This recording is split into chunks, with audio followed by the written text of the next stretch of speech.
शेख साहब, मैं अभी जो आज फैसला आया है दिन को, मैं इसी हवाले से ही बात को शुरू करता हूँ, क्योंकि हम फाजिल जज साहिबान सबका बड़ा एहतराम करते हैं मगर फैसलों पर राय दे सकते हैं। तो ये तो फैसला ऐसे लग रहा है कि स्टेटस को होना है, तो क्या ज़रूरत थी इतने दिन ये करने का? इसको ही चलते रहने दें, अगर कल से दोबारा उन्होंने ही रहना है तो फिर कैसे देखते हैं आप इसको शेख साहब? देखें, एक तो साबित हो गया कि उन्होंने लोटों के जरिए हुकूमत बनाई और इसका असल फैसला जुलाई में आ जाएगा। जब तक 63A का फैसला नहीं आता इस मुल्क में, 17 तारीख के इलेक्शन से अगर पहले आ गया तो मुमकिन है ये 20 के 20 उम्मीदवार जो हैं ये स्क्रीन से आउट हो जाए। अगर 63A को सुप्रीम कोर्ट ईद से पहले या ईद के बाद या 17 से पहले ताहयात नाअहल करार दे देती है तो फिर जल्दी इलेक्शन कराने के अलावा कोई चाराकार नहीं। और मैं आज मुख्तदर हलकों से ये अपील कर चुका हूँ कि ग्राउंड में हालात बहुत ख़राब हैं और आप आसिफ जरदारी की परवाह न करें और आप मुल्क में इलेक्शन की तरफ मुल्क को लेकर जाएं, ताकि कोई एक तो जिम्मेदार हो, नज़र तो आए कहीं कोई हुकूमत है, कोई एक तो कह सके कि जनाब यहाँ तो इंतशार इतना बढ़ता जा रहा है कि ये ना हो कि लोग फैसले अपने हाथों पे ले लें, सड़कों पे आ जाएं। ना बिजली है, पेट्रोल 50 रुपए लेवी कहते तो है, ये अभी किस्तों पे लगानी है, और पेट्रोल ये कह रहे हैं रूस को, रिफाइनरी को कहा है। मजाक उड़ाते हैं, कौम को जाहिल समझते हैं, ये चोर, डाकू, लुटेरे, बेईमान, बदमाश और साजिशों के जरिए आने वाले। और कोयला अफगानिस्तान के पेट्रोलियम के मिनिस्टर का आज ही मैं बयान पढ़ रहा था। आप तसव्वुर कर सकते हैं कि अफगानिस्तान के हालात पाकिस्तान से बेहतर हैं? जो सिखों से लड़े, जो अंग्रेज़ों से लड़े, जो रशियन से लड़े, जो 42 मुल्कों की फौजों से लड़े और सरेंडर कराया, वहाँ हालात माशी यहाँ से बेहतर हैं। वहाँ का रुपया जो तराजू में तोला जाता था वो पाकिस्तान के रुपए से बेहतर हो रहा है। और हम अभी तक इसी शमशमे में हैं कि जनाब हम आ गए, हम छा गए, हमें हमारे खिलाफ कोई सबूत नहीं निकले। और हालांकि IMF ने भी कहा कि हमने इस महीने जुलाई में भी आप पे नज़र रखनी है कि आप करप्शन को किस तरह रोकते हैं और मनी लॉन्ड्रिंग को किस तरह रोकते हैं। हम पे ठप्पा लग गया है कि हम बेईमान हैं, और ये ठप्पा इन दो ख़ानदानों की वजह से लगा है। और ये दो ख़ानदान जो हैं वो हर दफ़ा चोर दरवाजे का एक रास्ता बनाते हैं। और अब अगर ये कल आ भी जाते हैं दोबारा, तो क्या समझते हैं कि लोगों के दिलों में इनकी इज्जत है? मैं तो समझता हूं कि सियासी माहौल को लोगों ने पीछे छोड़ दिया और लोग आगे जा चुके हैं। ये साबित हो गया कि इस निज़ाम से लोगों के मसाइल नहीं हल हो सके, और ये इतनी शिद्दत से महसूस किया जा रहा है कि बाज़ औक़ात मुझे डर लगता है कि हम शायद प्रोग्राम करने के लिए रह जाएं और कौम आगे निकल जाए और कौम अपने फ़ैसले अपने हाथों में ले लिए। इसलिए मैंने अपील की है एस्टेब्लिशमेंट से, मुक़्तदर हलकों से, कि आप इस मुल्क को अर्ली इलेक्शन में ले जाएं ताकि कोई इस्तेहकाम की सूरत हाल बन जाए। अगर मईशत इसी तरह तबाह होती रही, अगर कारखाने इसी तरह बंद होते रहे, अगर लोग घर का सामान बेचकर और बच्चों को स्कूल से उठाकर अपनी ज़िंदगी गुजारें। अभी तो बिल आने हैं 2 तारीख को, जब बिजली का बिल आएगा 5 तारीख तक आ जाएगा जी। क्या बनेगी इस मुल्क में? सो फिर हर आदमी कुंडा डालने की कोशिश करेगा। हर आदमी, सारों के रिश्तेदार अमीर नहीं है, सारों के भाई या बेटे बाहर नहीं गए हुए। सो जो लोग यहाँ पे अपने गुजारा कर रहे हैं, दुकानदारों पे कहा कि हम फिक्स टैक्स लगा देंगे और सुपर टैक्स भी अवाम पर मुंतकिल होगा। ये पाकिस्तान की तारीख का पहला बजट कल मंजूर किया जिसमें वजीर आज़म ही मौजूद नहीं था। उसने कहा बजट क्या है, IMF की फोटोस्टेट कापी है। और अभी तक IMF ने आपको हुक्मनामा नहीं दिया। अभी तक IMF ने आपको नहीं कहा जाओ बच्चों मजा करो, हमने आपको $2 बिलियन दे दिए हैं। उन्होंने कहा अभी हम देख रहे हैं। वो कह रहे हैं 1 महीना लगेगा। कोई इनकी से नहीं है। जी सर, वो 1 महीना, अगर ये सारी शराइत जो कि बड़ी खौफनाक 4 शराइत हैं शेख साहब, वो अगर मान भी लेते हैं तो शायद 1 महीना लगेगा। जी भट्टी साहब, आपका कुछ सवाल कुछ मुझे लग रहा था आप पूछना चाह रहे हैं, भट्टी साहब। बिस्मिल्लाहिर्रहमानिर्रहीम। शेख साहब, 40 साल से ये हुकूमतें आती जाती हैं और अरबों रुपए के करप्शन है। इसी हुकूमत ने जो मौजूदा 2018 के इलेक्शन पे संगीन इल्जामात लगाए एस्टेब्लिशमेंट पर, अब ऐसा लग रहा है कि ऐसा माहौल बनता जा रहा है कि मुल्क खून रेजी की तरफ जा रहा है, आइन और कानून बहुत पीछे रह गया है। ऐसे हालात पैदा किए जा रहे हैं कि खुदा ना खास्ता भाई भाई का दुश्मन ना हो जाए।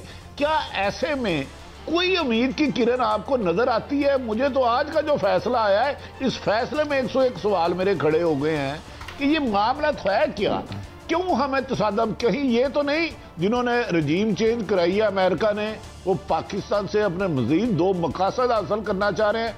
अभी तो हुकूमत ने अपने लिए एनआरओ लिया ना, नैब चेंज करा के जहां का केस होगा वही जाएगा, चेयरमैन खत्म कर देगा। आप आने वाला मुस्तकबिल अवाम का क्या देखते हैं शेख रशीद साहब? मैं परसों लाहौर में कह चुका हूं, मैं जुलाई से 45 दिन बड़े अहम देख रहा हूं। फैसला करना होगा हमें और अपने केस माफ करवा लें। मेरा मतलब है जेलें गरीबों के लिए हैं, थी और रहेंगी, और हालात ऐसे ख़राब हैं कि हम पे जो झूठे केस बनाए गए, 7 जगह पे ज़मानतें हुई हैं, 25 जगह पे दरखास्तें हैं। हमारे पास ज़मानती भी कहते हैं कि हमारी रजिस्ट्री ख़राब हो जाती है। अगर गरीब आदमी मोबाइल फ़ोन में पकड़ा जाए और उसकी 10,000 रुपये की या 25,000 रुपये की ज़मानत हो, 1 साल पड़ा रहेगा, उसकी कोई ज़मानत नहीं देगा।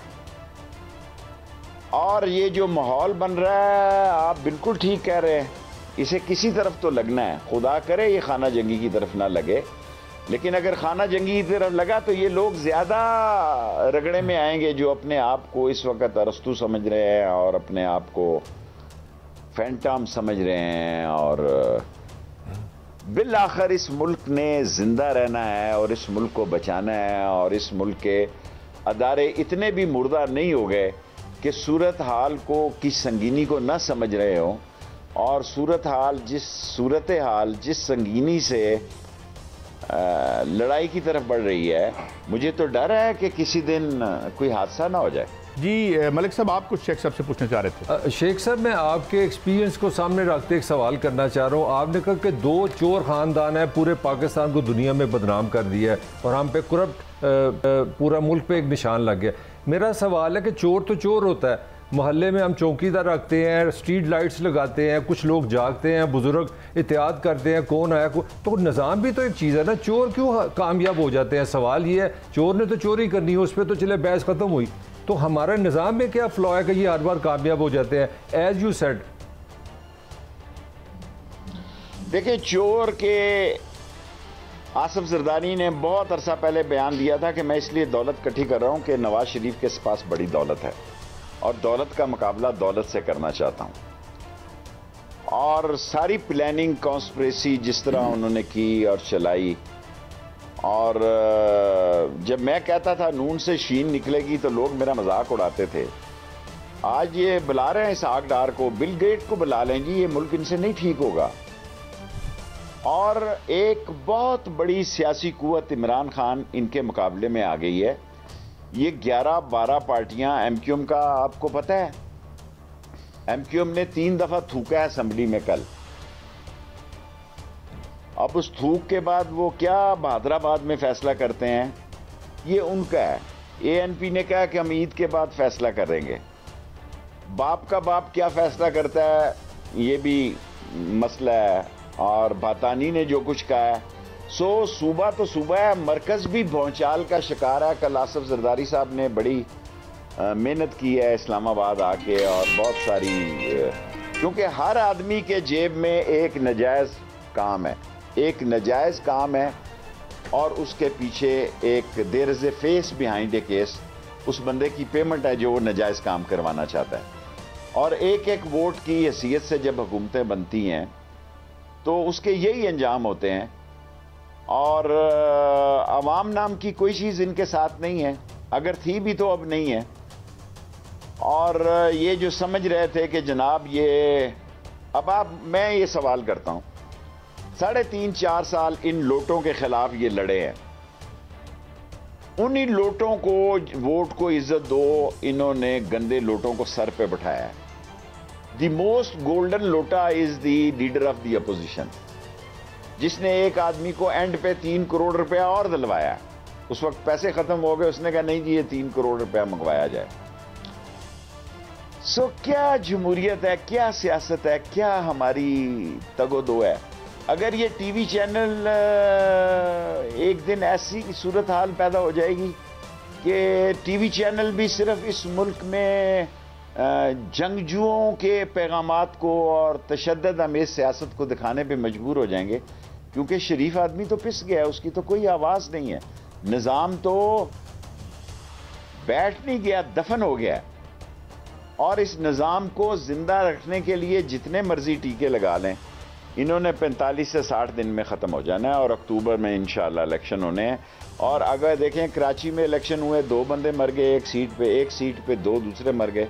और कल जो सिंध में बल्दियाती इंतखाबात हुए हैं, मैंने सुमरो साहब का बयान पढ़ा है, उनका पूरा नाम राशिद सुमरो, उन्होंने कहा राशिद सुमरो, मैंने उनका खुद बयान टीवी पे देखा है। उन्होंने कहा इतनी बड़ी धांधली, इतनी बड़ी बदमाशी और इतनी बड़ी गुंडागर्दी इससे पहले कभी देखने में नहीं आई 40 सालों में। ये उनका बयान मैं आपको सुना रहा हूं। तो फिर अगर जनरल इलेक्शन हुए और जनरल इलेक्शन में भी कोई सूरत हाल खराब हो गई, तो फिर इस मुल्क में झाड़ू फिरेगा।